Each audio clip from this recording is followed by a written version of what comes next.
And welcome back in the zone on this Thursday, March the 22nd. We are now joined with Micah Byars, Director of Basketball Operations for Iowa State Men's Basketball Program. Micah, how you doing? Good afternoon, Fred and Angela. How are you guys? I'm doing well. Everything is going well up here in Iowa as well. Thanks for having me on. Now, Micah, we work together down at the University of Central Florida. You're from Florida, and this was your first year up in Iowa in the Midwest. How did that first year go, just as far as getting acclimated to the area? Well, first of all, we had an awesome time down there in Orlando, and that was a lot of fun. But it was quite a departure from being an Orlando, Florida native like myself. But luckily we only had a few snowstorms, and I was able to navigate the roads safely and successfully for the whole winter. And I think that the winter's over right now, and everybody here is excited and happy. They think that I brought the warm weather up here to Ames. We had the second warmest winter they've had in history, so I don't know if I can repeat that for next year, but I'm going to try my hardest. I know. We had a pretty mild winter up here ourselves. I think it's about 75 degrees outside this afternoon, so it's been great. Beautiful thing. Let's talk about your season a little bit, Coach. I mean, 23-11, losing that second round of the tournament to Kentucky, but I mean, it was a season where you came out of really nowhere. I mean, I think a lot of folks didn't know that much about Iowa State until you got rolling. I know Angela jumped on the bandwagon there about mid-season, and it was a good season for you. It was awesome. It all started when, with Coach Hoiberg. He was here. He got here 2 years ago after 10 years in the NBA. And when he accepted this job, there was a mass exodus of players. They always had potential here at Iowa State, and they have a great history. But when Coach Hoiberg came here, what he decided to do was take some transfers. Seeing that he had an NBA background like he did, I think he decided to go out and kind of pluck the best free agents that were available. And some of those guys had some past at some other schools that, other people might not have wanted them to be in their program. But Coach Hoiberg brought those guys in.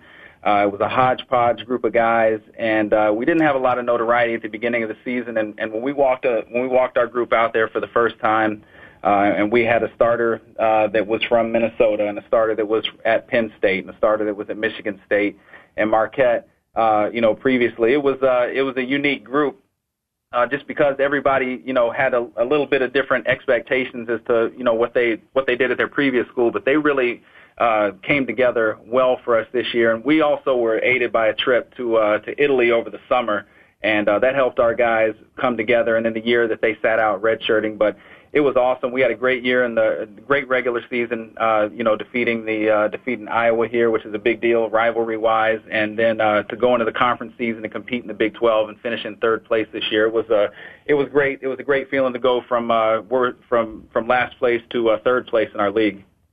Well, yeah, Micah, tell me a little bit about the community, because you get some negativity when a former NBA player wants to coach a college basketball team or an NBA team. You've had guys do it, like Bird and Magic that come to mind. They just weren't that good at it. But Fred's from Ames, and he's kind of their boy there. Yeah, well, he has the nickname the Mayor. People here really have embraced him, as well as the staff, and I think he had a leg up on some of those other guys because he was going back to his home. He's, like you said, he's from here, and the people really liked him and gave him the benefit of the doubt. There was some, there were some questions when he brought Royce White in particular, and Chris Allen from Michigan State because of their past at their previous schools. But I think when people saw that he was able to pull together with the group the previous season and go 16-16, even though they didn't have a great conference record, I think people saw that there was the potential. That Fred had the chops to coach, and that there was the potential for him to bring this group of transfers together. And then once people in the community, we did a lot of community outreaches, and once the people saw us and they had a chance to, shake hands with us and interact, I think they saw that these young men were, ready to turn the page on what happened at their previous schools and go forward and do well for this community here in Ames. You talk about Royce White there for just a second. Of course, he announced that he is going to the NBA now and has already signed with an agent, so there's no doubt that he's not coming back to Iowa State. Was that really a surprise, or did you all kind of expect that?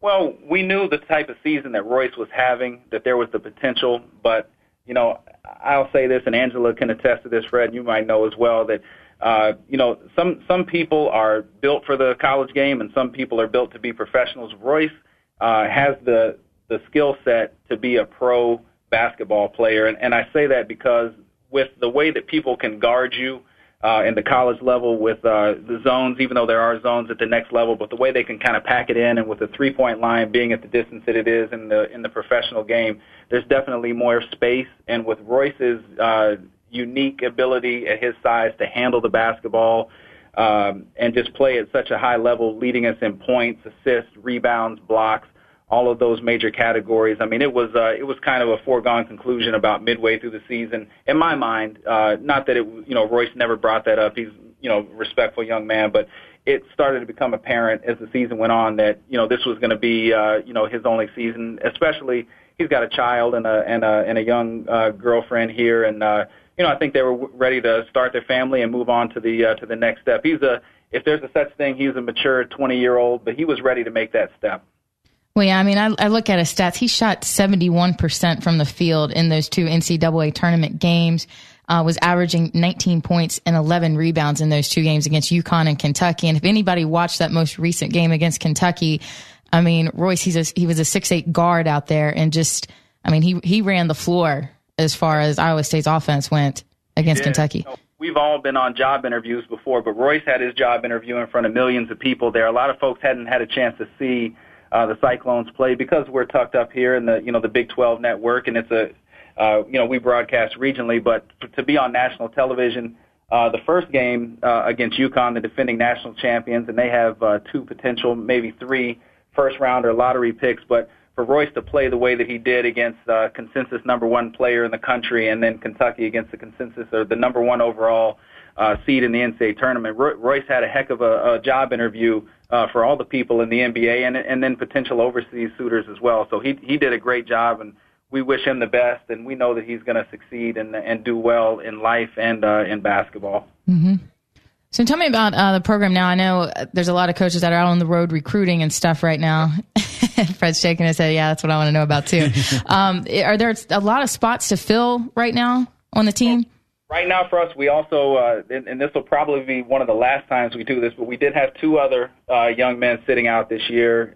Corey Lucius, who was a member of the Final Four team with Michigan State, who was a teammate of Chris Allen, the other transfer that we had this year that we started. And then we also had Will Clyburn, who was an all-conference player in the Mountain West Conference, and he would go head-to-head, with Jimmer Fredette and those guys. So when he was out there last year, and Will was a double-double guy. He averaged 18 and I think 11 or 12 rebounds out there in the Mountain West Conference. So right off the bat, you lose Royce. It's a humongous void. No one player is going to step up and take over for him. But right now, our coaches are out on the road and know that they're going out and recruiting certain positions, but we also do have some guys with experience that were sitting out for us, and we do return. We lost 3 guys this year, but we're returning 2 that were sitting out due to the transfer rule, and then we have a nice crop of freshmen coming in. We actually have a kind of a skewed roster next year because we'll probably have 6 seniors and then 4 freshmen, and then our one sophomore and 1 junior. But no one guy can replace Royce. It's going to be a team effort, but I think we have the parts and the pieces to replicate his everything that he did for us this year. When you go out on the recruiting trail and everything and start looking at players, do you have a list of, okay, you need a guard, you need a forward, or do you look mainly for athletes right now? Well, for us here, because we're kind of considered, if you looked at a map of all the Division I, basketball schools, everyone pretty much is, the University of Texas on East. There's those, the teams in the Pac-12 and everything, but for us, we're about as northern and western as you can get in major college basketball, outside of the Pac-12. We're the northernmost team in our league. So for us, we kind of rely on getting the best athletes that we can, but with the understanding that we're looking for to fill certain positions. Next year, we're actually going to be pretty guard heavy. But the way that Coach Hoiberg plays, we run a lot of pick and roll stuff, and we shoot a lot of threes. And that's why I think we had a lot of success this year, because people struggled. The Big 12, outside of ourselves and Missouri, everyone else pretty much plays the same style of basketball with the 2 post players and 3 guards. We were able to go out there this year. Royce is the ultimate mismatch anyway, and just play, really essentially with 1 post player and 4 guards. So we do both, but for us, we take the best players available. But our staff and Fred do a great job of preparing our guys. You're listening to In the Zone with Fred and Angelo. We're talking to Micah Byars, who is the director of player development for Iowa State, assistant coach as well. And I want to talk a little bit about the NCAA tournament. Of course, it gets started again tonight. You had 2 games. You saw Kentucky play. When you look at the teams that are left, any surprises that the teams are left? I know you got Ohio in there. There's a 13 seed. But what's your thoughts on the tournament as they enter the Sweet 16 now? Well, I think that first of all, I just think it's the best sporting event in the country right now. I know the Super Bowl is awesome and everything, but the NCAA tournament I think is awesome not only for college basketball, but I think it's the one thing that draws everybody in. Anyone can fill out a bracket, with the exception of me. I try not to fill one out every year because I always fail miserably because I think I know absolutely too much, and then I end up picking the worst brackets. But as far as any surprises, after being a part of the tournament, I can see how somebody can catch lightning in a bottle over those 2 games. And, I'm proud of folks at Ohio and everybody. Shoot, the state of Ohio has done a great job of representing there. But I think overall, not just because they were there to knock us off, but somebody's going to have to play a heck of a game to beat Kentucky. And they're matched up with Indiana, somebody that they lost to on their home floor. So, border rivalry. It should be great, but it's just an awesome atmosphere to watch basketball in and to see all these teams compete and these young men. It's really a treat to watch. What about your Florida boys? They're still hanging around. They are, and they drew a pretty good draw for themselves with Norfolk State knocking out Missouri. We were all prepared to see a Florida-Missouri matchup because they play so similar, but that's the one great thing about the tournament. The minute you start looking ahead, that's when you're packing your bags and going home. And that's another reason, I'm so proud of our team is because, UConn isn't the same team with Kemba Walker that we played again, that won the championship last season. But our guys didn't look ahead to Kentucky, and we were able to hang in there and beat UConn. And it was a testament to what Fred and the rest of our staff and our guys, their focus. But again, it could happen to anybody. Ohio could, win just as easily as Kentucky. That's the great thing about this sport. One of the big injuries, I guess, in the Sweet 16 round is the injury to Kendall Marshall at North Carolina, the wrist. They're saying that he might come back and play. When you look at that dynamic for that team for North Carolina, if they don't have Kendall Marshall, that makes it very tough for them maybe to get past this weekend. Absolutely. He's such a floor general and such a savvy player. He will definitely be missed if he's not out there. I don't know what type of how much he can contribute if he goes out there. You'd hate to see him, go out there and play wounded because you want 100% of Kendall Marshall, but most of us would take 50% of him on our team. But it kind of messes up their rotation a little bit, and Coach Williams will have to figure out a way. I mean, I read a quote, nobody's really feeling sorry for him because now he's down to 9 McDonald's All-Americans. So, and it's hard to feel bad for North Carolina because they can walk in and get whoever, but they still are a matchup nightmare for everybody with their front court play and just what they bring defensively and offensively, the way they push the tempo. But he'll definitely be missed, but I have a feeling that he'll try to play or do something in some manner. And if he's not there in body, he'll definitely be there in spirit, coaching those guys along. But they have a great team with or without him. He definitely helps them go, though.